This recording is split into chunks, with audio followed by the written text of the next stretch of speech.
اللہ وہ لفظ ہے، حدیث شریف میں آیا ہے کہ سرکار دو عالم صلی اللہ علیہ وآلہ وسلم ارشاد فرماتے ہیں کہ جب کوئی شخص ایک بار سبحان اللہ کہتا ہے تو اس کے نام کا ایک درخت جنت میں لگا دیا جاتا ہے۔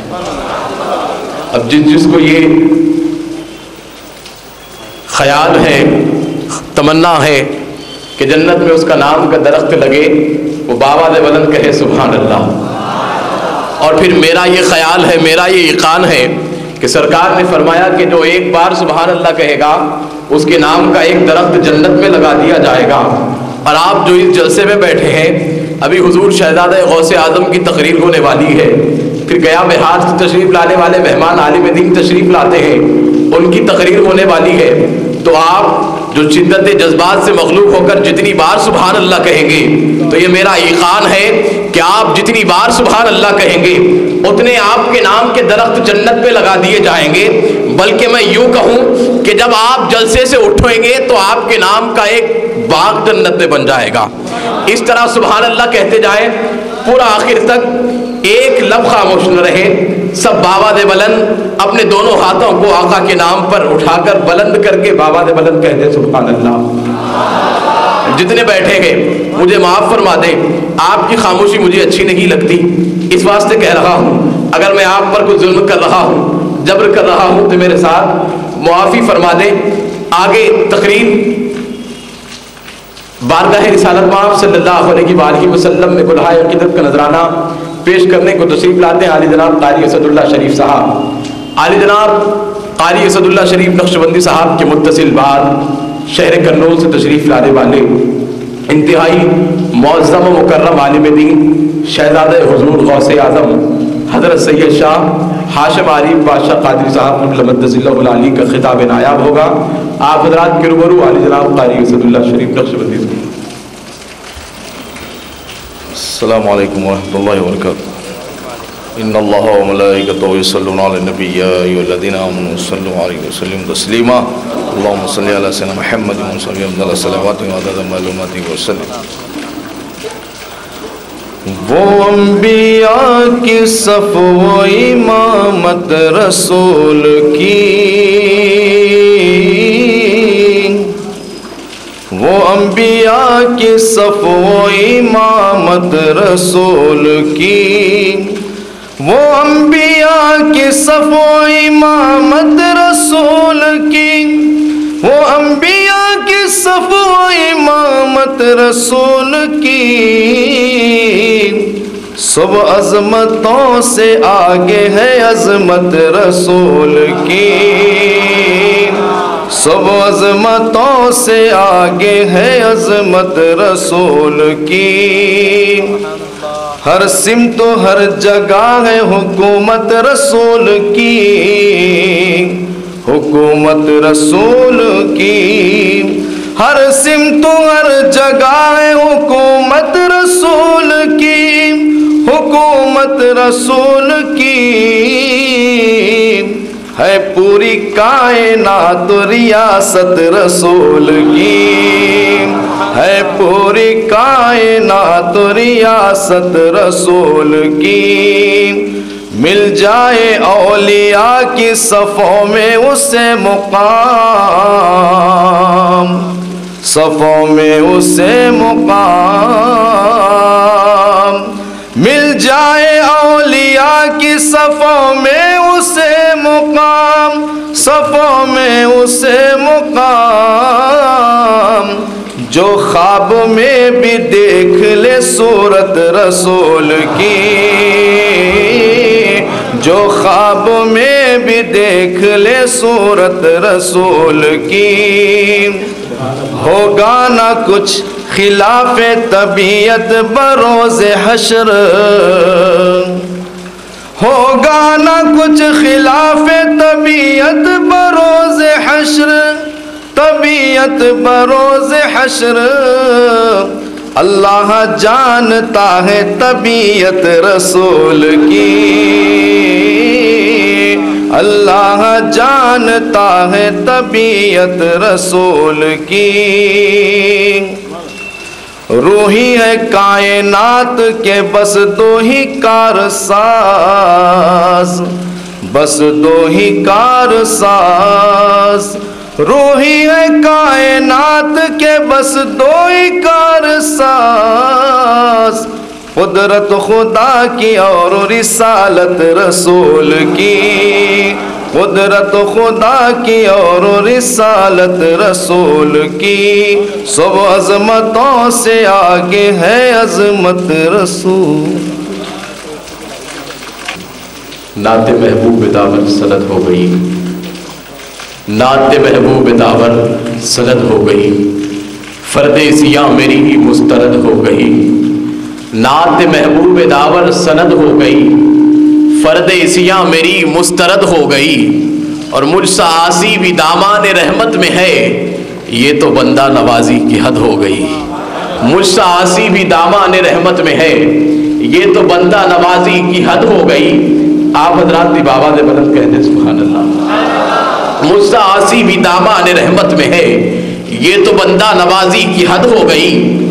آنے والے مقرر شہزادہ حضور غوث زمن ہے کہ 900 سال پیچھے چلے، ماضی میں جھانکے تو بغداد کی سرزمین میں خانوادہ نبوت کا ایک شہزادہ سرکار دو عالم صلی اللہ علیہ وسلم جس کے خواب میں تشریف لاتے ہیں اور کہتے ہیں کہ اے شہزادے تم اسلام کی ترویج و اشاعت کیوں نہیں کرتے؟ فرماتے ہیں کہ فصحائے عرب ہیں، انہیں دیکھتا ہوں تو جھجک محسوس ہوتی ہے، اس لیے نہیں کہتا۔ آقا نے کہا کہ اے میرے فرزند اپنا منہ کھول۔ غوث اعظم دستگیر نے اپنا منہ کھولا، آقا نے 7 مرتبہ اپنا لعاب دہن اس میں ڈالا، 7 مرتبہ آقا نے اپنا لعاب دہن اس میں ڈالا۔ کتنے مرتبہ ڈالا؟ 7 مرتبہ۔ اب ایک بات بیان کرتا چلوں کہ سرکار مدینہ نے 7 مرتبہ لعاب دہن ڈالا۔ اب مجھے ذرا بتاؤ کہ آسمان کتنے ہیں؟ کتنے آسمان ہیں؟ سب مل کر باواز بلند کہیں کتنے آسمان ہیں؟ آقا نے 7 مرتبہ لعاب دہن ڈالا، آسمان 7 ہیں، آقا نے 7 مرتبہ لعاب دہن ڈالا، زمین کی پرتیں 7 ہیں، آقا نے لعاب دہن ڈالا تو آسمان کے تمام علوم، تمام نظارے غوث اعظم پر منکشف ہو گئے، زمین کی تمام برزخیں جتنی پرتیں تھی غوث اعظم پر سب واضح ہو گئی۔ تو میرا غوث بغداد کی سرزمین سے پکار اٹھا کہ میں کائنات کو اپنے ہتھیلی میں رائی کے مانند دیکھتا ہوں، میں کائنات کو اپنی ہتھیلی میں رائی کے مانند دیکھتا ہوں۔ روایتوں میں آتا ہے کہ غوث اعظم دستگیر رضی اللہ تعالیٰ عنہ نے 7 مرتبہ لعاب دہن ڈالا۔ مولائے کائنات باب العلم قاسم علم حضرت مولائے کائنات علی کلم اللہ وجہ خواب میں تشریف لائے۔ غوث اعظم نے کہا کہ اے میرے فرزند ذرا منہ کھول۔ غوث اعظم نے منہ کھولا، مولائے کائنات نے لعاب دہن ڈالا، 1 مرتبہ ڈالا، 2 مرتبہ ڈالا، 3 مرتبہ ڈالا، یہاں تک کہ 6 مرتبہ ڈالا۔ 7ویں مرتبہ ڈالنے جا رہے تھے کہ خیال آیا کہ نہیں آقا نے 7 مرتبہ ڈالا ہے، اگر میں 7 مرتبہ ڈالوں تو آقا سے برابری ہو جائے گی۔ اب میں ان سے کہتا ہوں جو سڑکوں پر کھڑے ہو کر آقا کو اپنا بھائی کہتے ہیں کہ ارے وہ علی ہے مولائے کائنات جو خواب میں سرکار کی برابری کرنے کو گوارا نہیں سمجھتے، اور یہ ہے کہ گلی گلی ڈھنڈورا پیٹتے ہیں کہ سرکار ہمارے برابر ہیں۔ شاعر کہتا ہے کہ محبوب خدا سید و سرور کے برابر، محبوب خدا سید و سرور کے برابر، لاؤ تو کوئی میرے پیمبر کے برابر، محبوب خدا سید و سرور کے برابر، لاؤ تو کوئی میرے پیمبر کے برابر، اور ہوں گے کئی 1 لاکھ سکندر کے برابر، کوئی نہیں سرکار کے نوکر کے برابر۔ ہوں گے کئی 1 لاکھ، ہوں گے کئی 1 لاکھ سکندر کے برابر، کوئی نہیں سرکار کے نوکر کے برابر، اور بشتی ہے جہاں سرور عالم کی چٹائی، دنیا میں کوئی گھر نہیں اس گھر کے برابر۔ بشتی ہے جہاں سرور عالم کی چٹائی، دنیا میں کوئی گھر نہیں اس گھر کے برابر۔ شہزادہ حضور غوث زمن کو دعوت دینے جا رہا ہوں، دعوت دینے چلا ہوں، حضور غوث زمن کا ذکر کرتا چلوں کہ بریلی کی سرزمین سے امام اہل سنت پکار اٹھے کہ وہاں کیا مرتبہ اے غوث ہے بالا تیرا، اونچے اونچوں کے سروں سے قدم آلہ تیرا، کیا دبے جس پہ حمایت کہو پنجہ تیرا شیر کو خطرے میں لاتا نہیں کتا تیرا، شیر کو خطرے میں لاتا نہیں کتا تیرا۔ پھر شاعر کہتا ہے کہ افلاک پر مجھے کہاں جانے کی دیر ہے۔ میں چاہتا ہوں کہ آپ مکمل طور پر بیدار ہو جائیں، مجھے اطمینان ہو کہ میں مہمان مقرر کو آپ حضرات کے روبرو پیش کر رہا ہوں، آپ نے مہمان نوازی کرنی ہے کہ افلاک پر مجھے کہاں جانے کی دیر ہے، نالین غوث سر پہ اٹھانے کی دیر ہے۔ افلاک پر مجھے کہاں جانے کی دیر ہے، نالین غوث سر پہ اٹھانے کی دیر ہے، اور شاہوں کو انگلیوں پہ نچاؤں گا دیکھنا، بھیک ان کے در کی ہاتھ میں آنے کی دیر ہے۔ شاہوں کو انگلیوں پہ نچاؤں گا دیکھنا، بھیک ان کے در کی ہاتھ میں آنے کی دیر ہے۔ گیا بہار تشریف لانے والے آج کے ہمارے مرکزی مہمان مقرر حضرت علامہ مولانا عمر نورانی صاحب قبل مدث اللہ العالی تشریف لاتے ہیں، زوردار نعروں کی گونج میں حضرت کا استقبال کریں۔ نعرہ تکبیر، سب اپنی آواز بلند کریں، نعرہ رسالت، نعرہ رسالت، نعرہ رسالت۔ علماء اہل سنت،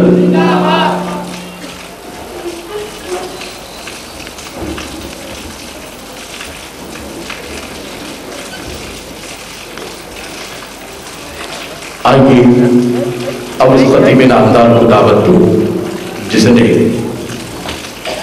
جس کی شخصیت اتنی کثیر الجہد ہے کہ جب انہوں نے میدان خطابت میں قدم رکھا تو باطل عقائد کی دھجیاں اڑ گئیں، اور جب انہوں بزم شعر و سخن میں جب وہ نغمہ سرا ہوئے تو سخن بران ذی قدر نے خراج تحسین کے پھول برسائے۔ پھر جب سرحد تصنیف و تعلیف میں اپنے اشہب قلم کو دوڑایا تو اس سے اٹھنے والی گرد نے کئی نابینا آنکھوں کو علم و حکمت اور نور ہدایت کی روشنی عطا کی۔ پھر جب مسند رشد و ہدایت کی طرف رخ کیا، مسند رشد و ہدایت کی طرف رخ کیا تو تشنگان علم معرفت کی پیاس بجھ گئی، تشنگان علم معرفت کی پیاس بجھ گئی۔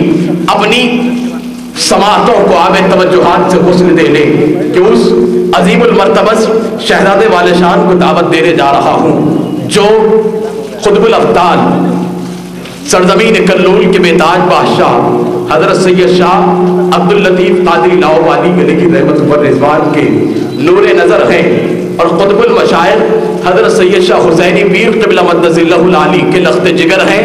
اب وہ آپ کے مرکز نظر بننے جا رہے ہیں۔ پوری تڑپ کے ساتھ، پوری عقیدت کے ساتھ، پورے ولولے کے ساتھ میں دعوت دینے جا رہا ہوں خطیب ذیشان، مقرر شعلہ بیان، فصیح اللسان حضرت العلامہ و مولانا سید شاہ ہاشم عارف بادشاہ قادری صاحب قبلہ مدث اللہ العالی، جانشین سجادہ بارگاہ لاہوریہ کرنول شریف سے ملتمس ہوں کہ تشریف لائیں اور ہمارے اس آج کی جلسے سے مخاطب فرمائیں۔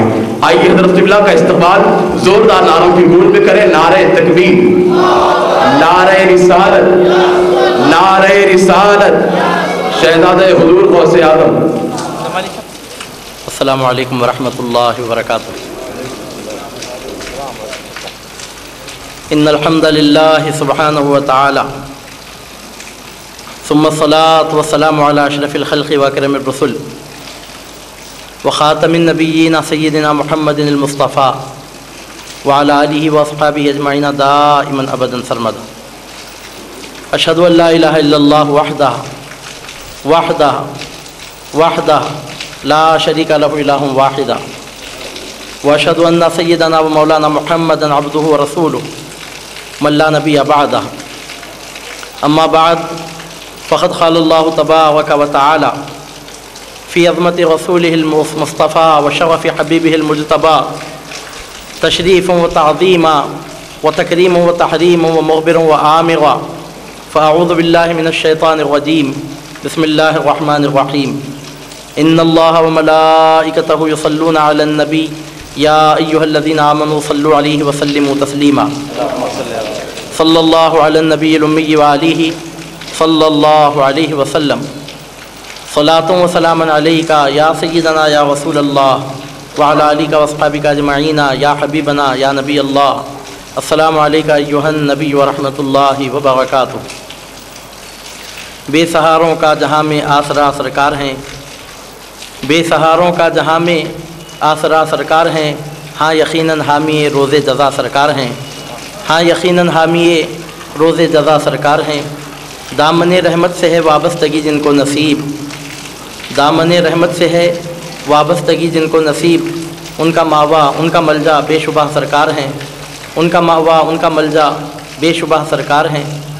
ڈوب جائے بحر اسیاں میں یہ ممکن ہی نہیں، ڈوب جائے بحر اسیاں میں یہ ممکن ہی نہیں، یہ وہ کشتی ہے کہ جس کے ناخدا سرکار ہیں، یہ وہ کشتی ہے کہ جس کے ناخدا سرکار ہیں۔ سب عمل پہ اپنے نازاں ناز میرا ان پہ ہے، سب عمل پہ اپنے نازاں ناز میرا ان پہ ہے، دین و دنیا میں میرے حاجت روا سرکار ہیں، دین و دنیا میں میرے حاجت روا سرکار ہیں۔ کام دشوار سے دشوار نکل سکتا ہے، الجھنے لاکھ سے ہی تم سے سنبھل سکتا ہے، کام دشوار سے دشوار نکل سکتا ہے، الجھنے لاکھ سے ہی تم سے سنبھل سکتا ہے، میری حالت کا بدلنا نہیں دشوار تمہیں، تم اگر چاہو تو قبلہ بھی بدل سکتا ہے۔ دربار مصطفیٰ کا قرینہ کچھ اور ہے، مرنا یہاں کا اور ہے جینا کچھ اور ہے، دربار مصطفیٰ کا قرینہ کچھ اور ہے، مرنا یہاں کا اور ہے جینا کچھ اور ہے۔ کعبہ خدا کا گھر ہے ریاض خلیل بھی، لیکن خدا گواہ مدینہ کچھ اور ہے۔ یہ سچ ہے کہ جسے اللہ کا عرفان ہوتا ہے، کوئی قربانی دے دینا اسے آسان ہوتا ہے، یہ سچ ہے کہ جسے اللہ کا عرفان ہوتا ہے، کوئی قربانی دے دینا اسے آسان ہوتا ہے، مگر جس کو رسول اللہ کا عرفان ہوتا ہے وہ قربانی نہیں دیتا ہے، خود قربان ہوتا ہے۔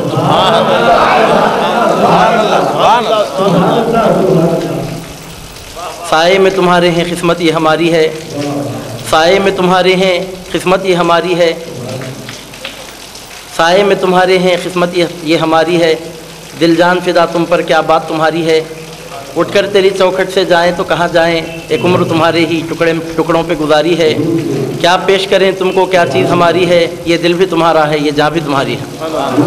کسی کو زمانے کی دولت ملی ہے، کسی کو جہاں کا خزانہ ملا ہے، میں اپنے مقدر پہ قربان جاؤں، مجھے غوث کا آستانہ ملا ہے۔ صلی اللہ تعالیٰ وبارک وسلم علی خیر خلقہ ونور عرشہ وافضل رسلہ خاتم انبیائہ سیدنا مولانا محمد وعلی آلہ وصحبہ اجمعین۔ اسٹیج پر موجود میلاد کمیٹی کے سرپرست اعلیٰ، صدر، ممبران اور معزز علماء کرام، آج کے معزز مہمان خصوصی اور شمع رسالت کے پروانوں، آپ کی ہماری یہ بڑی خوش نصیبی ہے کہ اللہ تعالیٰ نے ہم کو نبیوں کے امام، رسولوں کے تاجدار، کائنات کے شہنشاہ، مدینہ کے سلطان، دونوں عالم کے مختار، اللہ کے حبیب محمد عربی صلی اللہ علیہ وسلم کی امت میں پیدا فرمایا۔ اللہ سبحانہ و تعالیٰ نے کائنات کو کیوں پیدا فرمایا؟ تو حدیث قدسی میں جواب ملتا ہے۔ اللہ تعالیٰ ارشاد فرماتا ہے، صوفیہ کے پاس یہ حدیث بہت مشہور ہے کہ کنت کنزا مخفیا فاحببت ان اعرف فخلقت الخلق، میں ایک پوشیدہ خزانہ تھا، میں نے چاہا کہ میں پہچانا جاؤں تو میں نے مخلوق کو پیدا کیا۔ تو کائنات کی تخلیق جو عمل میں آئی ہے وہ اللہ تعالیٰ کی پہچان کے لیے ہے۔ اللہ تعالیٰ نے اس لیے کائنات کو پیدا فرمایا تاکہ اللہ تعالیٰ کی قدرت ظاہر ہو، اس کی شان ظاہر ہو، اس کا کمال ظاہر ہو۔ اور سورہ طور کی وہ مشہور معروف آیت ہے جس میں اللہ تعالیٰ ارشاد فرماتا ہے، وما خلقت الجن والانس الا لیعبدون، ہم نے انسانوں اور جنوں کو اسی لیے پیدا کیا تاکہ وہ ہماری عبادت کریں۔ تو سید المفسرین حضرت عبداللہ ابن عباس رضی اللہ تعالیٰ عنہ ارشاد فرماتے ہیں کہ یہاں الا لیعبدون کا مطلب ہے الا لیعرفون۔ اس کی تفسیر اس طرح ہے کہ ہم نے انسان اور جنوں کو صرف اس لیے پیدا کیا تاکہ وہ ہماری معرفت حاصل کریں، ہماری پہچان حاصل کریں۔ جب معرفت اور پہچان حاصل کرنے کی بات آتی ہے تو یہاں پر صرف انسانوں کا، جنوں کا ہی کیوں ذکر کیا گیا؟ اللہ تعالیٰ نے چاند کو بھی پیدا کیا، سورج کو بھی پیدا کیا، ستاروں کو پیدا کیا، زمینوں کو پیدا کیا، آسمانوں کو پیدا کیا، چرندوں کو، درندوں کو پیدا کیا، حیوانات و بہائم کو پیدا کیا، کروبیوں کو پیدا کیا۔ آسمان کی مخلوق الگ ہے، سمندروں کی مخلوق الگ ہے، خشکی کی مخلوق الگ ہے، تری کی مخلوق الگ ہے۔ 18,000 عالموں کو پیدا کرنے والے پروردگار نے اعلان فرمایا، ہم نے انسان اور جن کو اپنی معرفت کے لیے، اپنی عبادت کے لیے پیدا کیا۔ آخر اس کی وجہ کیا ہے؟ تو وجہ اس کی یہی بتلائی گئی ہے کہ اللہ سبحانہ و تعالیٰ نے خلافت کا تاج سوائے انسان کے اور کسی کے سر پر نہیں رکھا۔ اللہ تعالیٰ نے فرشتوں کو بھی اپنا خلیفہ نہیں بنایا، انسان کو اپنا خلیفہ بنایا۔ قرآن مجید میں اللہ تعالیٰ فرماتا ہے، وَإِذْ قَالَ رَبُّكَ لِلْمَلَائِكَةِ إِنِّي جَاعِلٌ فِي الْأَرْضِ خَلِيفَةً، یاد کرو جب تمہارے پروردگار نے فرشتوں سے کہا تھا کہ میں زمین پر اپنا خلیفہ بنانے والا ہوں۔ خلیفہ بولتے کس کو ہیں؟ خلیفہ عربی زبان کا لفظ ہے۔ خلیفہ کا مطلب ایک تو اس کا لغوی معنی ہے، ایک اصطلاحی معنی ہے۔ لغوی مطلب کیا نکلتا؟ پیچھے آنے والے کو خلیفہ کہتے ہیں۔ عربی میں خلف کے معنی پیچھے، تو پیچھے آنے والے کو خلیفہ کہتے ہیں۔ اب اونٹ پر کوئی بیٹھ کر جا رہا ہے تو اونٹ پر جو سامنے بیٹھا ہے اس کے پیچھے بیٹھنے والا اس کا خلیفہ ہوا۔ خلیفہ کا مطلب پیچھے آنے والا، یہ تو لغوی معنی ہیں، لفظ کے معنی ہیں، لیکن اصطلاحاً خلیفہ اس کو کہتے ہیں کہ اس کی غیر موجودگی میں جو اس کا کام چلا سکتا ہے اس کو خلیفہ کہتے ہیں۔ مثال کے طور پر امام کو اگر نماز میں حدث ہو گیا، وضو ٹوٹ گیا امام کا، تو فقہ کا مسئلہ کیا ہے، شریعت کا مسئلہ کیا ہے، امام کو چاہیے کہ مقتدیوں میں سے کسی کو اپنا خلیفہ بنا دے، خود وضو کرنے کے لیے چلا جائے اور وہ خلیفہ نماز کی تکمیل کرائے۔ تو امام کا خلیفہ کون ہو سکتا ہے؟ جو امامت کر سکتا ہو۔ اگر امامت ہی نہیں کر سکتا تو امام کا خلیفہ نہیں ہو سکتا۔ مؤذن کا خلیفہ وہی ہو سکتا ہے جو اس کی غیر موجودگی میں اذان دے سکے۔ اگر اس کو اذان ہی دینا نہیں آتا تو مؤذن کا نائب نہیں ہو سکتا۔ امام کا نائب وہی ہے جو امامت کر سکتا ہو، مؤذن کا نائب وہی ہے جو اذان دے سکتا ہو۔ عزیزان گرامی، اللہ کا خلیفہ کون ہے؟ تو اللہ کا خلیفہ وہ ہے کہ اللہ کے اذن سے اللہ تعالیٰ کی قدرتوں کا جو مظاہرہ کر سکتا ہو، جس کے ہاتھ پر اس کے پروردگار کی قدرتیں ظاہر ہوتی ہوں، اس کو اللہ کا خلیفہ کہتے ہیں۔ اللہ سبحانہ و تعالیٰ کی صفات دو قسم کی ہیں، ایک صفات اللہ تعالیٰ کی صفات لازمہ کہلاتی ہیں، دوسری صفات عارضہ کہلاتی ہیں۔ صفات اللہ تعالیٰ کی دو قسم کی ہیں۔ 7 صفتیں ایسی ہیں جن کو الصفات کہتے ہیں۔ عقیدے کی، علم کلام کی سب کتابوں میں مسئلہ بیان ہوتا ہے کہ اللہ تعالیٰ کی 7 صفتیں ایسی ہیں جو صفات ذاتیہ ہیں۔ صفات ذاتیہ ہیں، اگر ان صفتوں سے کوئی قسم کھاتا ہے تو قسم ہو جاتی ہے۔ ان 7 صفتوں کے علاوہ دوسری صفات سے اگر کوئی اللہ تعالیٰ کی قسم کھاتا ہے تو قسم نہیں ہوتی۔ میں مثال آسان کر کے آپ کے سامنے عرض کرتا ہوں۔ اگر کوئی شخص یہ بولا اللہ کے زندہ ہونے کی قسم میں یہ کام کروں گا، اب نہیں کرا تو قسم کا کفارہ دینا پڑتا اس کو۔ اللہ کے علم کی قسم میں یہ کام کروں گا، اب نہیں کرا تو اس کو قسم کا کفارہ دینا پڑتا۔ اللہ کی قدرت کی قسم میں یہ کام کروں گا، اب نہیں کرا تو کفارہ دینا پڑتا۔ اللہ کی حیا، اللہ کی سماعت کی قسم، اللہ کے سننے کی قسم میں یہ کام کروں گا، نہیں کرا تو کفارہ دینا پڑتا۔ اللہ کے دیکھنے کی قسم میں یہ کام کروں گا، اب نہیں کرا تو کفارہ دینا پڑتا۔ اللہ کے ارادے کی قسم میں یہ کام کروں گا، اب نہیں کرا تو کفارہ دینا پڑتا۔ اللہ کے کلام کی قسم میں یہ کام کروں گا، اب نہیں کرا تو کفارہ دینا پڑتا۔ تو یہ 7 صفتیں ایسی ہیں جن کو صفات ذاتیہ کہتے ہیں۔ ان 7 صفتوں کے علاوہ علم، حیات، قدرت، سماع، بصر، کلام اور ارادہ، ان 7 صفتوں کے علاوہ اب بقیہ کسی دوسری صفت سے اگر کوئی اللہ تعالیٰ کی قسم کھائے دوسری صفت سے، قسم منعقد نہیں ہوتی۔ اس کی مثال کیا ہے، ایک آدمی بول رہا اللہ تعالیٰ کے پیدا کرنے کی قسم میں یہ کام کروں گا، اب وہ کام نہیں کرا تو اس کو قسم کا کفارہ دینے کی ضرورت نہیں ہے۔ اگر کوئی بولا کہ اللہ کے رزق دینے کی قسم میں یہ کام کروں گا، اب نہیں کرا تو اس کی قسم منعقد نہیں ہوتی۔ تو مطلب کیا، صفات 2 قسم کے ہیں، ذاتیہ اور بقیہ۔ تو جو صفات ذاتیہ ہیں ان صفات کی اگر کوئی قسم کھا لے تو قسم کا کفارہ دینا پڑتا، بقیہ صفات کی اگر قسم کھائے تو اس کو کفارہ دینا نہیں پڑتا۔ یہ فرق ہے۔ اور دوسرا فرق اس کو اور آسانی سے سمجھنے کے لیے یہ ہے، اللہ تعالیٰ کی ذاتی صفات وہ ہیں، اس کا ڈیفینیشن یہ ہے کہ اس کی ضد اللہ تعالیٰ میں نہیں پائی جاتی۔ اللہ تعالیٰ زندہ ہے، اس کی ضد ہے مردہ ہونا، یہ اللہ تعالیٰ میں ہرگز نہیں پائی جاتی۔ اللہ تعالیٰ جاننے والا ہے، اس کی ضد ہے جاہل ہونا، یہ اللہ تعالیٰ میں ہرگز یہ صفت نہیں پائی جاتی۔ اللہ تعالیٰ کی صفت یہ ہے کہ سنتا ہے، اس کا اپوزٹ ہے بہرا ہونا، یہ صفت اللہ تعالیٰ میں نہیں پائی جاتی۔ اللہ دیکھنے والا ہے، اس کی ضد ہے اندھا ہونا، یہ صفت اللہ تعالیٰ میں نہیں پائی جاتی۔ اللہ تعالیٰ کلام فرمانے والا ہے، اس کی ضد ہے گونگا پن، یہ اللہ تعالیٰ میں نہیں پائی جاتی۔ اللہ تعالیٰ کا ارادہ، اللہ تعالیٰ کی صفت ہے ارادہ کرنا، اس کی ضد آتی ہے بے ارادہ ہونا، یہ صفت اللہ تعالیٰ میں نہیں پائی جاتی۔ تو اللہ تعالیٰ کی صفت 2 قسم کی ہے۔ بعض صفات ایسی ہیں کہ ان کی ضد اللہ تعالیٰ میں نہیں پائی جاتی، وہ زندہ ہے مردہ نہیں ہے، عالم ہے جاہل نہیں ہے، سننے والا ہے بہرا نہیں ہے، دیکھنے والا ہے اندھا نہیں ہے، بولنے والا کلام کرنے والا ہے گونگا نہیں ہے، ارادہ فرمانے والا ہے ارادہ کرنے کی طاقت سے محروم نہیں ہے۔ یہ صفات ذاتیہ ہیں۔ بقیہ جو صفات ہیں وہ کیسے ہیں معلوم؟ وہ صفت بھی اللہ تعالیٰ میں پائی جاتی ہے، اس کی ضد بھی اللہ تعالیٰ میں پائی جاتی ہے۔ اب وہ کیسا؟ اللہ تعالیٰ زندگی دینے والا ہے تو پھر موت دینے والا کون ہے؟ موت دینے والا بھی تو وہی ہے۔ اللہ تعالیٰ عزت دینے والا ہے، ذلت دینے والا کون ہے؟ وہ بھی تو اللہ تعالیٰ ہے۔ فرعون کو 400 سال تک تخت سلطنت پر بٹھا کر اس کو سلامی کے نذرانے دلوانے والا وہ بھی اللہ تعالیٰ ہے۔ بے سہارا بنا کر دریائے نیل کی موجوں میں اس کو غرقاب کرنے والا وہ بھی اللہ تعالیٰ ہے۔ کسی کو عزت دیتا ہے، کسی کو ذلت دیتا ہے۔ وَتُعِزُّ مَن تَشَاءُ وَتُذِلُّ مَن تَشَاءُ، جسے چاہے عزت دے، جسے چاہے ذلت دے۔ صحت دینے والا اللہ ہے تو پھر بیماری دینے والا کون ہے؟ اگر صحت دینے والا اللہ ہے تو بیماری دینے والا بھی اللہ ہے۔ رزق دینے والا اللہ ہے، بے شک ہے، لیکن جب پروردگار کسی کو آزمانا چاہے اور اس پر فخر و فاخہ طاری فرمانا چاہے تو اس کو فقیری دینے والا، غریبی دینے والا کون ہے؟ وہ بھی اللہ ہے۔ اردو زبان میں تو محاورہ ہے کہ خدا جب دیتا ہے تو چھپر پھاڑ کر دیتا ہے اور جب لیتا ہے تو جھولی جھاڑ کر لیتا ہے۔ ایسے ویسے کیسے کیسے ہو گئے، کیسے کیسے ایسے ویسے ہو گئے۔ عزیزان گرامی، عزت دینا اس کا کام ہے، ذلت بھی دینا اس کا کام ہے۔ رزق دینا اس کا کام ہے، رزق سے روکنا بھی اس کا کام ہے، صحت دینا اس کا کام ہے، بیماری دینا بھی اس کا کام ہے، خوبصورت بنانا اس کا کام ہے، بدصورت بنانا بھی اس کا کام ہے، ہدایت دینا اس کا کام ہے، گمراہ کرنے والا بھی اس کے سوا کوئی نہیں ہے۔ آپ بولے کہ ہدایت دینے والا اللہ ہے، گمراہ کرنے والا شیطان ہے، نعوذ باللہ من ذالک، شرک ہو جائیں گے اگر ایسا بولیں گے تو۔ شیطان اگر گمراہ بھی کر رہا ہے تو اللہ کی اجازت سے، اللہ تعالیٰ ڈھیل دیا ہے، ڈھیل سے فائدہ اٹھا رہا ہے، ورنہ اس کے گھر کی اس کے پاس کون سی طاقت ہے جس کو استعمال کر سکتا ہے؟ جب اللہ تعالیٰ نے ابلیس لعین کو مردود کیا، آگ کی پوجا کرنے والوں کے پاس، آتش پرستوں کے پاس دو خداؤں کا تصور ہے، ایک یزدان جو خیر کا خدا ہے، ایک اہرمن جو شر کا خدا ہے، دو طاقتیں الگ الگ ہے، ایک خیر کا خدا الگ، شر کا خدا الگ۔ مگر اسلام میں کیا بتایا گیا؟ من یہد اللہ فہو المہتد، اللہ جسے ہدایت دیتا ہے ہدایت اسی کو ملتی ہے۔ ایک مقام پر ارشاد ہوتا ہے ومن یضلل فلن تجد له ولیا مرشدا، جس کو اللہ گمراہ کر دے نہ تو اس کا کوئی ولی ہے نہ تو اس کو کوئی ہدایت کا راستہ دکھانے والا ہے۔ ہدایت دینا اللہ کا کام ہے۔ اب یہاں مسئلہ پھر شیطان کو اتنی طاقتیں کہاں سے ملیں؟ الگ نہیں اس کی طاقتیں، منگ کر لیا ہے اللہ تعالیٰ کی بارگاہ میں۔ جب اس کو مردود کیا جا رہا تھا، جب راندہ درگاہ الہی ہو رہا تھا تو عرض کرنے لگا پروردگار اتنے کروڑوں سال میں نے تیری عبادت کی ہے، ایسا مجھے دھتکار کر تو مردود کر رہا ہے، میرے بھی تن مطالبات ہیں، اگر تو پورا کر دے تو تیری شان کریمی سے بعید نہیں ہے۔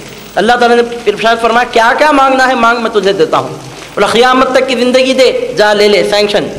مجھے یہ طاقت دے دے، جا مل گئی۔ مجھے یہ قوت دے دے، جا لے لے۔ کیا کیا مانگتا، مانگتے مانگتے ابلیس کی مانگ پوری ہو گئی، اللہ تعالیٰ جو کچھ اس نے مانگا تھا سب اس کو عطا کر دیا۔ اب یہاں ایک باریک مسئلہ پیدا ہوتا، اب جب ابلیس کا بھی پورا کام اللہ کی عطا ہی سے ہو رہا ہے تو پھر آخر اس کو ہم غلط کیوں کہیں؟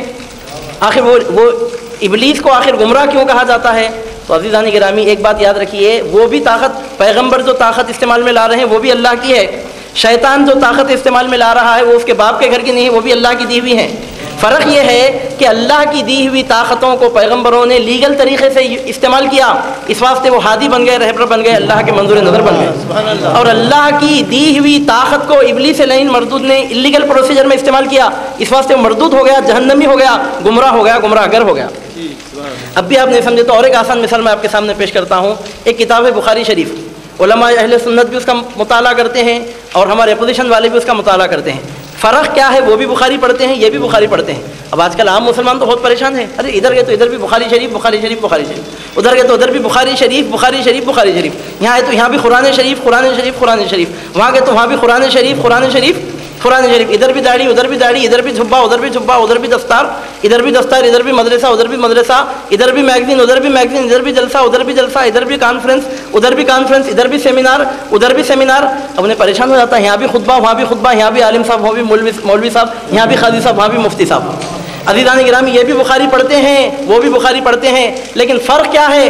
جب نبی کا غلام بخاری شریف پڑھتا ہے تو رسول پاک صلی اللہ علیہ وسلم کی عظمتوں کو ظاہر کرنے کی نیت سے پڑھتا ہے، اور غدار رسول جب بخاری شریف پڑھتا ہے تو سرکار کی عظمت پر پردے ڈالنے کی نیت سے پڑھتا ہے۔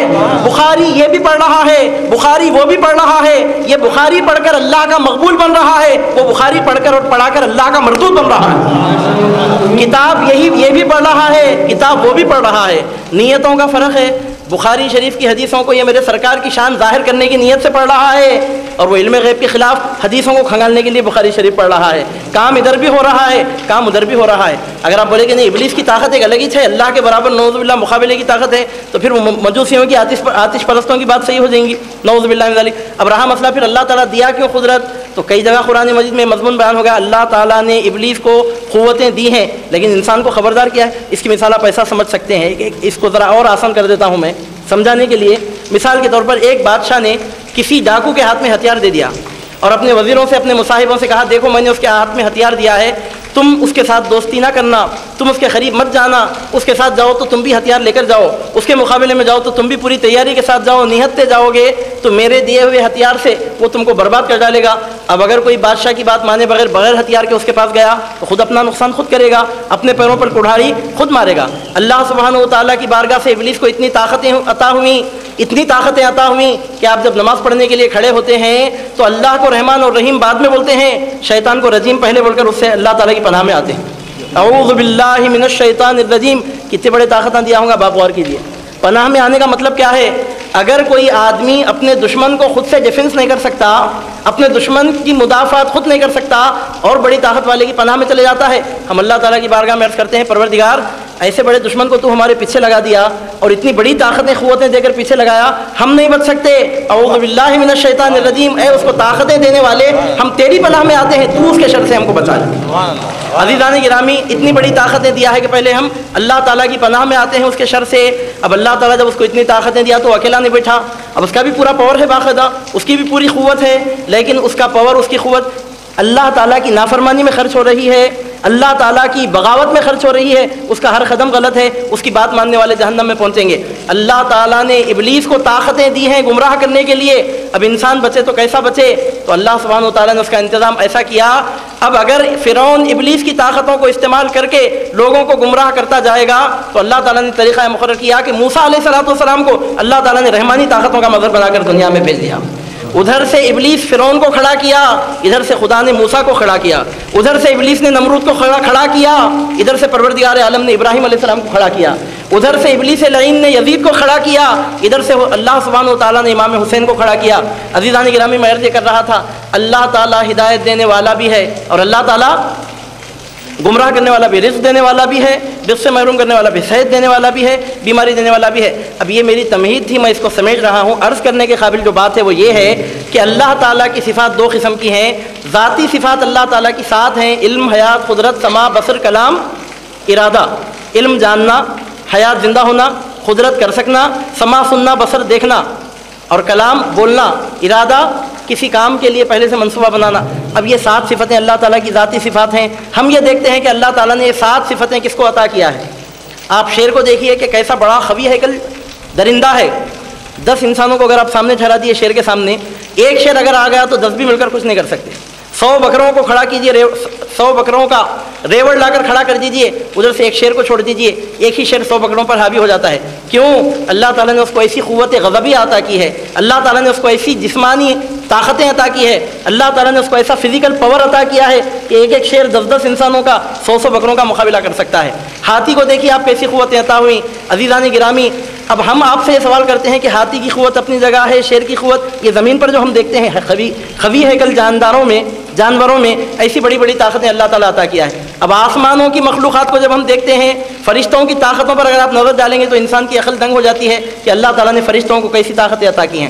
اللہ تعالیٰ نے سب کچھ عطا کیا, لیکن آپ کو معلوم ہونا چاہیے اللہ تعالیٰ نے اپنی پوری مخلوقات میں اپنی 7 صفات کا مظہر اگر کسی کو بنایا ہے, صرف انسان کو بنایا ہے. انسان کے علاوہ اپنی مخلوق میں اللہ تعالیٰ نے کسی کو 7 صفتیں عطا نہیں کی. اگر یہ 7 صفتیں اگر اللہ تعالیٰ نے کائنات عالم میں کسی کو عطا کی ہیں تو انسان کو عطا کی. اس واسطے اللہ تعالیٰ فرماتا ہے انی جاعل فی الارض خلیفہ.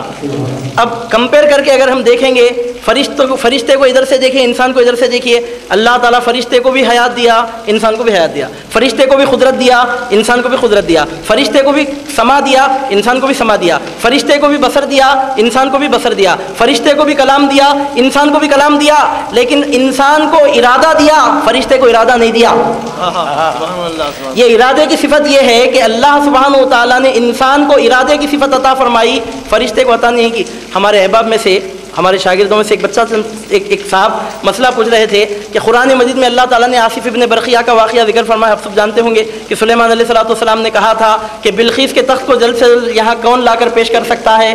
تو ایک کتاب کا ایک جن اٹھ کر کھڑا ہو گیا, عرض کرنے لگا آپ کی محفل برخاست ہونے سے پہلے وہ تخت میں آپ کی بارگاہ میں لا کر پیش کروں گا. سلیمان علیہ السلام نے کہا اور جلدی ہے. تو قرآن میں اللہ تعالیٰ فرماتا ہے وَقَالَ الَّذِي عِندَهُ عِلْمٌ مِّنَ الْكِتَابِ أَنَا آتِيكَ بِهِ قَبْلَ أَن يَرْتَدَّ إِلَيْكَ طَرْفُكَ. وہ کہ جن کو کتاب کا علم دیا گیا تھا وہ اٹھ کر کھڑے ہو گئے, عرض کرنے لگے آپ کے پلک جھپکنے سے پہلے وہ تخت لا کر میں آپ کی بارگاہ میں پیش کروں. پلک جھپکنے سے پہلے وہ تخت کہاں تھا؟ مفسرین فرماتے ہیں 900 میل دور تھا, 1350 کلومیٹر دور تھا. آپ کرنول سے اگر آپ حیدرآباد سے نکلے, اب جاتے جائیے, اب آپ اندازہ لگائیے کہ کہاں تک آپ پہنچ جائیں گے. 1350 کلومیٹر دور وہ تخت رکھا ہوا تھا, اور لا کر اور تخت بھی جو رکھا ہوا تھا کیسا رکھا ہوا تھا؟ 7 دروازے مقفل تھے. پہلے دروازے کا قفل کھول کے آگے بڑھنے کے بعد اور ایک دروازہ تھا, اس کا قفل کھول کے اگر آگے بڑھیں تو اور ایک دروازہ تھا. اس طرح 7 دروازے درمیان میں حائل تھے, ہر دروازے پر قفل لگا ہوا تھا. 900 میل 1350 کلومیٹر کے دور پر وہ تخت ملک سبا میں بلقیس کا وہ تخت رکھا ہوا تھا. آصف ابن برقیہ نے کہا آپ کے پلک جھپکنے سے پہلے وہ تخت میں لا کر آپ کی بارگاہ میں پیش کر دوں. پلک جھپکنے کے لیے کتنا وقت لگتا ہے؟ 1 سیکنڈ بھی نہیں لگتا. اگر آپ گھڑی میں دیکھیں گے تو پلک جھپکنے تک 1 سیکنڈ کا وقت بھی آپ کو نہیں ملے گا. پلک جھپکنے کتنا وقت لگتا ہے, اسٹاپ واچ لے کر دیکھنا پڑتا ہے کہ کتنا وقت لگتا ہے. سیکنڈ نہیں, فریکشن آف دی سیکنڈ میں انسان پلک جھپک دیتا ہے. سیکنڈ کی بات نہیں ہو رہی ہے, سیکنڈ کے بھی حصے کی بات ہو رہی ہے. فریکشن آف دی سیکنڈ میں 1350 کلومیٹر دور جو تخت 7 تہخانوں میں مخفل رکھا ہوا ہے اس کو لا کر پیش کرنے کی بات کی جا رہی ہے. تو ہمارے احباب میں سے ایک صاحب ہم سے پوچھے کہ حضرت آصف ابن برقیہ نے وہ تخت لا کر پیش بھی کر دیا, ہوا تو کیسے ہوا؟ اتنا لمبا فاصلہ گئے کب آئے کب؟ عزیزان گرامی, اتنا لمبا فاصلہ فریکشن آف دی سیکنڈ میں انسان تو کیا پلین بھی طے نہیں کر سکتا, راکٹ بھی طے نہیں کر سکتا. فریکشن آف دی سیکنڈ میں 1350 کلومیٹر جانا بھی ہے, 7 دروازوں کے قفل کھولنا بھی ہے, اندر پہنچنا بھی ہے, وہ تخت لے کر واپس آنا بھی ہے. تو آصف ابن برقیہ نے وہ تخت کیسے لا کر پیش کر دیا؟ آخر اس کی کچھ نہ کچھ تو ریزن ہی ہوں گی, آخر کچھ نہ کچھ تو اس کی توجیہ کرنا پڑے گا. اس کا سیدھا سادہ جواب تو یہ ہے کہ یہ بات عقل میں نہیں آتی, اور جو بات عقل میں نہیں آتی کرامت اسی کو کہتے ہیں. یہ بات عقل میں نہیں آتی, جو بات عقل میں نہیں آتی معجزہ اسی کو کہتے ہیں. یہ تو ان کی کرامت ثابت ہے, لیکن توجیہ کیا ہے, آخر اس کی ریزننگ کیا ہے؟ تو اس کے جواب میں جو بات میں عرض کی آپ کے سامنے عرض کر رہا ہوں, آصف ابن برقیہ وہ تخت لا کر پیش کرے تو کیسا پیش کرے؟ نہ جانے کا وقت ہے نہ آنے کا وقت ہے, کیسا پیش کرے؟ تو حضرت آصف ابن برقیہ گئے نہیں, آئے نہیں, اٹھے نہیں, بیٹھے نہیں, ہاتھ نہیں ہلائے, پیر نہیں ہلائے, کچھ بھی نہیں کرے, بیٹھی جگہ ارادہ کر لیے تو تخت اللہ تعالیٰ ان کی بارگاہ میں حاضر کر دیا. ارادہ کر لیے تخت ان کی بارگاہ میں حاضر ہو گیا. اب آپ بولیں گے کہ ارادہ کرنے سے کوئی کام ہو سکتا ہے کیا؟ اللہ تعالیٰ اپنی قدرت کا قرآن میں ذکر کرتے ہوئے ارشاد فرماتا ہے, اللہ تعالیٰ کی شان کیا ہے؟ انما امرہ اذا اراد شیئا ان یقول لہ کن فیکون. اللہ تعالیٰ جب کسی کام کا ارادہ کرتا ہے تو حکم دیتا ہے, ہو جا, وہ کام ہو جاتا ہے. یہ اللہ سبحانہ و تعالیٰ کی خاص صفت ہے ارادہ کرنا, اور اللہ سبحانہ و تعالیٰ نے ارادہ کرنے کی صفت اپنے بندوں میں, اپنی مخلوق میں سوائے انسان کے اور کسی کو عطا نہیں فرمائی. آج کے زمانے میں ہم سرکار غوث پاک کا ارشاد گرامی سناتے ہیں. سرکار پیرانی پیر ارشاد فرماتے ہیں, لوین کشفت عورت مریدی بالمشرق وانا بالمغرب لسترتها. اگر میرے مرید کا پردہ مشرق میں چاک ہو رہا ہو, میں مغرب میں رہ کر اس کی پردہ پوشی کر لیتا ہوں. لوگوں کو سمجھنا مشکل ہو جاتا ہے, شرک و بدعت کے فتوے یاد آتے ہیں. مشرق میں رہنے والا انسان مغرب والے کی پردہ پوشی کیسے کر سکتا ہے؟ وہ آتے کب ہیں, وہ جاتے کب ہیں, وہ ایسا کیسے کرتے ہیں, وہ ویسا کیسے کر سکتے ہیں, یہ کیوں, وہ کیسے, ایسا کیسے ہوتا, ویسا کیسے ہوتا؟ تو ہم اس کے جواب میں دیتے ہیں, اس کے جواب میں عرض کرتے ہیں کہ اگر سلیمان علیہ السلام کے امتی ارادہ کر لیں تو 1350 کلومیٹر دور کا تخت حاضر ہو جاتا ہے. اگر محمد عربی صلی اللہ علیہ وسلم کے جانشین مطلق, جو نبی کے جانشین مطلق بن کر دنیا میں تشریف لائے ہیں, وہ اگر اپنے مرید کی پردہ پوشی فرما لے تو اس میں حیرت کی بات ہی کیا ہے؟ ہماری بات قرآن کے خلاف نہیں ہے, قرآن کے خلاف تو تمہاری بات ہے. ہماری بات کے فیور میں تو قرآن کی آیتیں ہیں, تمہارے فیور میں کوئی آیت نہیں ہے. نہیں, سرکار پیران پیر تو بغداد شریف میں رہتے ہیں, حیدرآباد میں اگر پردہ چاک ہو رہا ہو, اب انہیں کیلکولیٹر لے کر ڈالتا اتنے کلومیٹر دور کب آتے حضرت, کب جاتے, تو کیا تو میرے تیرے جیسا معاملہ سمجھ رہا کہ آنا ہے جانا ہے؟ ارے ان کو نہ آنے کی ضرورت ہے نہ جانے کی ضرورت ہے, وہ ارادہ کرتے ہیں, ان کا پروردگار وہ کام کر دیتا ہے. ارادہ کرنے کی ضرورت ہے, اللہ تعالیٰ وہ کام کر دیتا ہے. تو اللہ سبحانہ و تعالیٰ نے ارادہ کرنے کی صفت سوائے انسان کے کسی کو عطا نہیں فرمایا. عزیزان گرامی, انسان, اب میں یہ جو اولیاء اللہ کے تصرفات اور کرامتوں کے بارے میں جو عرض کر رہا ہوں, ارادوں کے بارے میں, آپ ہم خوش عقیدہ ہیں, مان لیتے ہیں, مگر ایک عالم کی ذمہ داری یہ ہوتی ہے جب ہم ایک بات قرآن حدیث کی روشنی میں پیش کر رہے ہیں تو ایسی بات بولنا ضروری ہے کہ جس سے سب کنونس ہوں اور تمام لوگ جس بات کو تسلیم کرتے ہوں. اب یہاں انسان ارادہ کر سکتا ہے, یہ اعلیٰ مرتبے کی باتیں ہیں, یہ اعلیٰ مرتبے والے ہی سمجھ سکتے ہیں. اب اگر کوئی نہیں ماننا چاہ رہا ان باتوں کو تو اس کی تواضع کرنے کے لیے ہم اسی کے لیول پر اتر کر ایک مثال پیش کرتے ہیں. اگر انسان گناہ کرنا چاہا تو گناہ کر سکتا نہیں کر سکتا, شراب پینا چاہ رہا انہیں پیتا نہیں پیتا, شراب کے دکانات چل رہے ہیں نہیں چل رہے ہیں, زناکاری کے اڈے آباد ہیں کہ نہیں ہیں, فائنانس کی کمپنیاں باقاعدہ اپنا کام چلا رہی ہیں کہ نہیں چلا رہی ہیں, سپاری لے کر لوگوں کا مرڈر ہو رہا ہے کہ نہیں ہو رہا ہے, دنیا بھر کے گناہ ہو رہے ہیں کہ نہیں ہو رہے ہیں. انسان کو اللہ تعالیٰ نے ارادہ کیا, چاہے تو خیر کے راستے کو اختیار کرے, چاہے تو برائی کے راستے کو اختیار کرے. فرشتے کو اختیار دیا کیا؟ فرشتہ گناہ کرنا چاہا تو کر سکتا کیا؟ فرشتہ اللہ کی نافرمانی کرنا چاہا تو کر سکتا کیا؟ اللہ تعالیٰ فرشتے کو گناہ کرنے کا اختیار نہیں دیا, انسان کو گناہ کرنے کا اختیار دیا. عزیزان گرامی, اللہ تعالیٰ قرآن مجید میں فرشتوں کے بارے میں ارشاد فرماتا ہے, لا یعصون اللہ ویفعلون ما یؤمرون. وہ کبھی اللہ کی نافرمانی نہیں کرتے, وہ تو وہی کرتے ہیں جو حکم ان کو دیا جاتا ہے. فرشتے کو اللہ تعالیٰ نے گناہ کرنے کی کیپیسٹی ہی نہیں دی, گناہ کرنے کا اللہ تعالیٰ نے مادہ ہی نہیں رکھا. اب فرشتہ بھی اللہ کی عبادت کر رہا ہے، انسان بھی اللہ کی عبادت کر رہا ہے. فرشتہ اللہ کی عبادت کر رہا ہے تو بغیر ارادے کے، اس کے پاس گناہ کرنے کا ارادہ ہی نہیں ہے، اور انسان اگر اللہ تعالیٰ کی عبادت کر رہا ہے تو اپنا ارادہ بھی اس میں شامل ہو رہا ہے. یہی ارادہ درمیان میں آ رہا ہے کہ جس کی وجہ سے فرشتہ خلیفہ نہیں ہے، انسان خلیفہ ہے. جبریل امین علیہ الصلوۃ والسلام ہزاروں سال سے عبادت کر رہے ہیں. حضور پیرانے پیر نے عشاء کے وضو سے فجر کی نماز ادا کی ہے. وہاں اور یہاں فرق کیا ہے؟ حضور پیرانے پیر نے عشاء کے وضو سے فجر کی جو نماز ادا کی اس میں آپ کا ارادہ بھی شامل ہے. ابھی ارادے کی جلوہ گری کیسا ہوتی ہے؟ ایک بطور مثال کے کرامت میں آپ کے سامنے عرض کرتا ہوں. سرکار غوث پاک کا زمانہ ہے، ایک شخص کا انتقال ہوا، اس کی والدہ حضور پیرانے پیر کی خدمت بابرکت میں حاضر ہوئی. عرض کرنے لگی، روز ہو کر عرض کرنے لگی، سرکار فریاد کر رہی ہوں کہ میرا بیٹا مر گیا ہے. حضور پیرانے پیر کا دریائے رحمت جوش میں آیا. سرکار غوث پاک نے حضرت اسرائیل علیہ الصلوۃ والسلام سے کہا کہ اس کی روح واپس چھوڑ دے. اسرائیل علیہ الصلوۃ والسلام عرض کرنے لگے، سرکار میں کیا کر سکتا ہوں؟ اللہ کے حکم سے میں نے اس کی روح قبض کی ہے. سرکار غوث پاک ارشاد فرماتے ہیں، تو اس کی روح چھوڑتا ہے یا جتنے لوگوں کی روح تو نے آج قبض کی ہے ان سب کے جسموں میں ان کی روح واپس لوٹا دو. فرشتہ اللہ تعالیٰ کی بارگاہ میں حاضر ہوتا ہے، عرض کرتا ہے، پروردگار بڑا عجیب و غریب معاملہ ہے، تو روح قبض کرنے کا حکم دیتا ہے اور عبد القادر جیلانی روح واپس لوٹانے کا حکم دیتے ہیں. قادر کا حکم ہے روح کھینچو، عبد القادر کا حکم ہے روح لوٹا دو. میں کروں تو کیا کروں؟ تو اللہ سبحانہ و تعالیٰ کی بارگاہ سے جواب ملا ہے، فرشتے جو میرے غوث اعظم، جو میرے محبوب عبد القادر کہتے ہیں وہ کر دو، کیونکہ میں نے جس طرح تجھے موت دینے کا وسیلہ بنایا ہے میں نے عبد القادر جیلانی کو زندگی دینے کا وسیلہ بنایا. عزیزان گرامی، زندگی دینا کس کا کام ہے؟ زندگی دینا کس کا کام ہے؟ اللہ کا. پیرانے پیر زندہ کرے تو شرک ہو گیا بولتے. میں آپ سے پوچھتا ہوں، زندگی دینا اللہ کا کام ہے تو موت دینا کس کا کام ہے؟ اگر زندگی دینا اللہ کا کام ہے تو موت دینا کس کا کام ہے؟ وہ بھی تو اللہ کا کام ہے. اللہ تعالیٰ خود قرآن مجید میں ارشاد فرماتا ہے کہ زندہ کرنا بھی اسی کا کام ہے اور موت دینا بھی اسی کا کام ہے. اللہ کے سوا کوئی اور موت دینے والا ہے کیا؟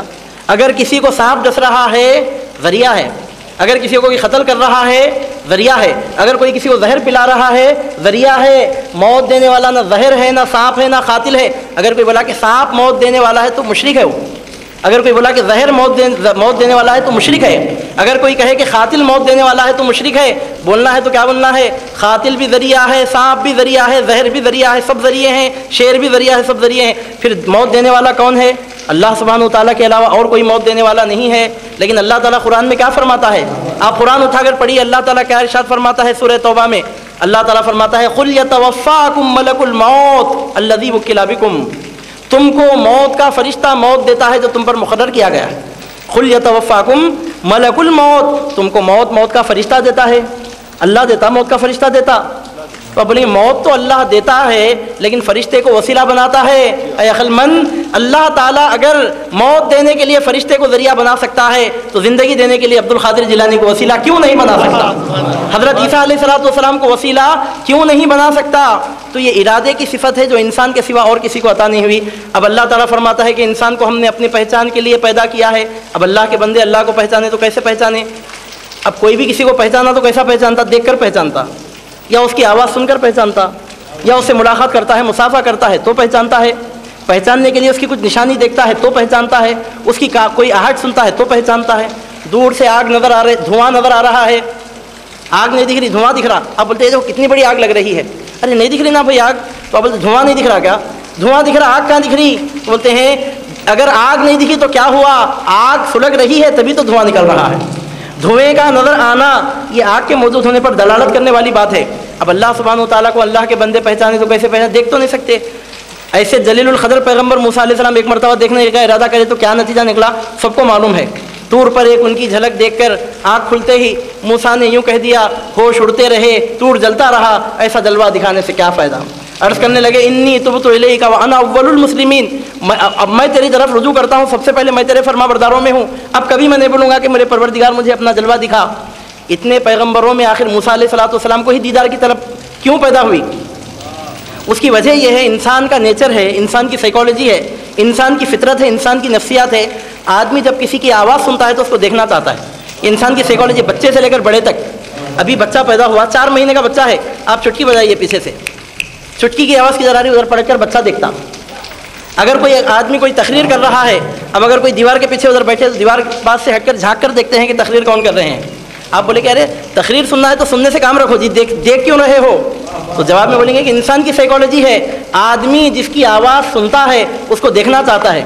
چونکہ موسیٰ علیہ السلام کے بارے میں اللہ تعالیٰ فرماتا ہے وَكَلَّمَ اللَّهُ مُوسَىٰ تکلیما، اللہ تعالیٰ نے موسیٰ علیہ السلام سے بہت گفتگو فرمائی۔ تو اللہ تعالیٰ کی آواز سنتے سنتے موسیٰ علیہ السلام کے دل میں خواہش پیدا ہوئی، عرض کرنے لگے ربی ارینی انظر الیک، ربی ارینی انظر الیک، اے پروردگار مجھے اپنا جلوہ دکھا، اپنا جلوہ دکھا۔ لن ترانی، جاؤ نہیں دیکھ سکتے، پروردگار جلوہ دکھا، جاؤ نہیں دیکھ سکتے، پروردگار جلوہ دکھا۔ نبی تھے، نبی کی دعا کبھی خالی نہیں جا سکتی، اللہ تعالیٰ نے ان کی زبان کی لاج رکھی۔ ارشاد ہوا وَلَٰكِنْ انظُرْ إِلَى الْجَبَلِ، لیکن تم پہاڑ کی طرف دیکھو، فَإِنِ اسْتَقَرَّ مَكَانَهُ فَسَوْفَ تَرَانِي، وہ پہاڑ اپنی جگہ ٹھہرا رہا تو تم مجھے دیکھو گے۔ پہاڑ ٹھہرنا کب؟ موسیٰ علیہ السلام دیکھنا کب؟ اللہ تعالیٰ فرماتا ہے فَلَمَّا تَجَلَّىٰ رَبُّهُ لِلْجَبَلِ، جب اس کے رب نے پہاڑ کی طرف توجہ فرمائی، تجلی فرمائی، جعلہ دکا، پہاڑ جل کر راکھ ہو گیا، اس کو جلا کر راکھ کر دیا۔ خر موسیٰ صیحا، موسیٰ علیہ السلام بے ہوش ہو گئے۔ طور پر ایک ان کی جھلک دیکھ کر آنکھ کھلتے ہی موسیٰ نے یہ کہہ دیا، ہوش اڑتے رہے، طور جلتا رہا، ایسا جلوہ دکھانے سے کیا فائدہ؟ عرض کرنے لگے انی تبت الیک وانا اول المسلمین، میں تیری طرف رجوع کرتا ہوں، میں سب سے پہلے فرمانبرداروں میں شامل ہوتا ہوں۔ مطلب کیا؟ اب کبھی نہیں بولتا کہ جلوہ دیکھوں گا۔ صفت کی تجلی دیکھی تو یہ حال نکلا، کس کو دیکھا ہے؟ موسیٰ سے پوچھے کوئی، آنکھ والے کی ہمت پہ لاکھوں سلام۔ مولانا جامی رحمۃ اللہ علیہ فرماتے ہیں موسیٰ ظہو شرف بیک پرتوے صفات، تو عین ذات می نگرے در تبسمے۔ یا رسول اللہ، موسیٰ علیہ السلام نے صفت کی تجلی دیکھی، بے ہوش ہو گئے، آپ نے عین ذات کا مشاہدہ فرما لیا، آپ کے ہونٹوں پر تبسم بھی جاری رہا۔ طور اور معراج کے قصے سے ہوتا ہے عیاں، اپنا جانا اور ہے، ان کا بلانا اور ہے۔ عزیزان گرامی، موسیٰ علیہ السلام دیکھنا چاہے نہیں دیکھ سکتے، اب کون ماں کا بیٹا ایسا پیدا ہوا ہے جو پروردگار عالم کو دیکھ سکے؟ اللہ کو دیکھا ہے کسی نے تو بتا دے، جس کو بھی نظر آئے محمد۔ ہم نے خدا کو دیکھ کر خدا کو نہیں پہچانا، مصطفیٰ کو دیکھ کر ہم نے خدا کو پہچانا۔ عزیزان گرامی، اب پہچاننا تو اللہ تعالیٰ کو کیسا پہچاننا؟ اللہ کے بندے اللہ کو دیکھ نہیں سکے۔ وہ ایک صوفی بزرگ فرماتے ہیں کہ کسی شاعر نے کہا کہ تیرے چھپنے سے پڑے دیر و حرم کے جھگڑے، تو اگر پردہ اٹھا دے تو ہی تو ہو جائے۔ اے پروردگار تو چھپ گیا، اب کوئی سانپ کو دودھ پلا لیتے ٹھہرا ہوا ہے، کوئی بیل کا پیشاب پی رہا، کوئی درختوں کو سجدہ کر رہا، کوئی آگ میں تیل ڈال رہا، کوئی سورج کی پوجا کر رہا، کوئی کچھ کر رہا، کوئی کچھ کر رہا۔ تیرے چھپنے سے پڑے دیر و حرم کے جھگڑے، تو اگر پردہ اٹھا دے تو ہی تو ہو جائے۔ تو اس کے جواب میں ایک صوفی شاعر فرماتے ہیں یہی بہتر ہے کہ پردے میں وہ روپوش رہے، وہ اگر پردہ اٹھا دے تو کسے ہوش رہے؟ موسیٰ علیہ السلام کے جیسے جلیل القدر پیغمبر جب دیکھنا چاہے تو بے ہوش ہو گئے۔ عام انسان میں کہاں وہ مجال ہے، وہ تاب ہے کہ پروردگار عالم کو دیکھ سکے۔ اللہ تعالیٰ نے ہر کام کے لیے ایک مقام رکھا ہے، ہر کام کے لیے ایک وقت رکھا ہے۔ اللہ کو دیکھنے کا مقام دنیا نہیں ہے، اللہ کو دیکھنے کا مقام تو آخرت ہے۔ اللہ تعالیٰ فرماتا ہے وجوہ یومئذ ناظرۃ الی ربھا ناظرہ، کچھ چہرے قیامت کے دن ایسے بھی تر و تازہ ہوں گے جو اپنے پروردگار کو دیکھ رہے ہوں گے۔ تو اللہ کو دیکھنے کا مقام وہاں ہے، یہاں نہیں دیکھ سکتے۔ کون سی جا ہے کہ جس جا پہ تیرا نور نہیں، پر ان آنکھوں سے تجھے دیکھنا دستور نہیں۔ حافظ کو پہچانے تو کیسے پہچانے؟ دیکھ تو نہیں سکتے۔ اب آواز سن کر پہچاننے کی جب بات آتی ہے، آپ کتنے مرتبہ آواز سنیں اللہ تعالیٰ کی؟ میں کتنے مرتبہ آواز سنا؟ ہر کیا کلمہ پڑھنے والا اللہ تعالیٰ کی آواز سن رہا ہے۔ اب پہچانے تو کیسے پہچانے؟ تو اللہ سبحانہ و تعالیٰ نے اس کے لیے طریقہ مقرر کیا، مخلوق کو دیکھو، خالق کو پہچانو۔ میں اپنی طرف سے بات عرض نہیں کر رہا ہوں، قرآن میں کتنے مقامات پر یہ بات آئی ہے۔ اگر میں کھول کر بولنا شروع کروں یہ مضمون پر تو پوری تقریر اسی کی نظر ہو جائے گی۔ یہ تمہید ہے، اس واسطے میں زیادہ اس کو تفصیلاً عرض نہیں کر سکتا، اشارے دے رہا ہوں۔ اللہ سبحانہ و تعالیٰ قرآن مجید میں ارشاد فرماتا ہے ان فی خلق السماوات والارض واختلاف اللیل والنہار والفلک التی تجری فی البحر بما ينفع الناس وما انزل اللہ من السماء من ماء فاحیا به الارض بعد موتها وبث فيها من كل دابة وتصریف الرياح والسحاب المسخر بین السماء والارض لآیات لقوم یعقلون۔ اتنی لمبی لسٹ ہے، پوری 7 چیزوں کی لسٹ ہے یہ آیت میں۔ اللہ تعالیٰ کی قدرت کی نشانیاں عقل مندوں کو کس کس کے لیے، کس کس چیز میں اللہ تعالیٰ کی قدرت کی نشانیاں ہیں؟ عقل مندوں کے لیے، بیوقوفوں کے لیے نہیں، عقل مندوں کے لیے۔ تو 7 چیزوں کی لسٹ یہاں بیان کی جا رہی ہے۔ ان فی خلق السماوات والارض، اللہ تعالیٰ کو کیسا پہچاننا؟ اللہ کو ہم دیکھتے کیا؟ اللہ کو نہیں دیکھا تو کیا ہوا؟ آنکھاں کھولا جب سے تو سر جھکاتا ہے تو زمین کو دیکھتا ہے، سر اٹھاتا ہے تو آسمان کو دیکھتا ہے۔ کیا زمین اور آسمان کی پیدائش اس بات کے لیے کافی نہیں ہے کہ تو اس کے خالق کی قدرت کو پہچان لے؟ زمین و آسمان کی پیدائش میں نشانی ہے۔ واختلاف اللیل والنہار، رات اور دن کے آنے جانے میں اس کے اختلاف میں اللہ کی نشانی ہے۔ والفلک التی تجری فی البحر بما ينفع الناس، وہ کشتی جو سمندر میں ایسا سامان لے کر تیرتی ہے جس سے انسانوں کو فائدہ پہنچتا ہے۔ پوری دنیا میں جو تجارت کا دار و مدار ہے ایکسپورٹ امپورٹ کا، زیادہ تر 90% جو سامان شفٹ ہوتا ہے ایک ملک سے دوسرے ملک کو کشتی ہی کے ذریعے شفٹ ہوتا ہے۔ آج پلین ایجاد ہونے کے باوجود بھی ایکسپورٹ امپورٹ کے لیے سب سے اہم ذریعہ کیا ہے؟ کشتی ہے۔ جب ایک جہاز تجارت کا سامان لے کر ایک ملک سے دوسرے ملک کو جاتا ہے، ہزاروں لوگوں کا روزگار اس سے مربوط ہوتا ہے، ریٹیلر کا، ہول سیلر کا، اس کو پرووائڈ کرنے والے کا، اس کو پیش کرنے والے کا، وہ لانے والے کا، کرائے پر کشتی چلانے والے کا، پھر وہ ٹیکس لگا کر وصول کرنے والی حکومتوں کا۔ ایک کشتی چلتی ہے تو ہزاروں لوگوں کو فائدہ پہنچاتی ہے۔ اللہ تعالیٰ فرماتا ہے اس میں بھی نشانی ہے، وما انزل اللہ من السماء من ماء فاحیا به الارض۔ نمبر 4، آسمان سے جو بارش برستی ہے جس کے ذریعے اللہ تعالیٰ مردہ زمین کو زندہ کر دیتا ہے۔ اس میں عقل مندوں کے لیے نشانی، ایک سال اگر بارش نہیں برسی، نہ زیادہ نہیں، بارش کا موسم آیا چلے گا، ایک ہی سال اگر بارش نہیں برسی اور کھانے پینے کے لیے اگر کوئی چیز نہیں مل سکی، بستیوں کی بستیاں فنا کی موت میں پہنچ جائیں گی، کوئی باقی نہیں رہ سکیں گا، زندہ نہیں رہ سکیں گا، ایک ہی سال۔ تو اللہ تعالیٰ فرماتا ہے اس میں نشانیاں ہیں، وما انزل اللہ من السماء من ماء فاحیا به الارض بعد موتها۔ نمبر 5، وبث فیہا من کل دابہ۔ پانچویں نشانی کس میں ہے؟ اللہ تعالیٰ نے زمین میں جو مختلف قسم کے جانور پیدا کیے اس میں نشانی ہے۔ اب میں لسٹ اس لیے پیش نہیں کر سکتا کہ تمہید میں پھیلا نہیں سکتا، اب آپ سمجھ جائیے کتنے قسم کے کتنے جانوروں کو اللہ تعالیٰ نے زمین پر پیدا کیا۔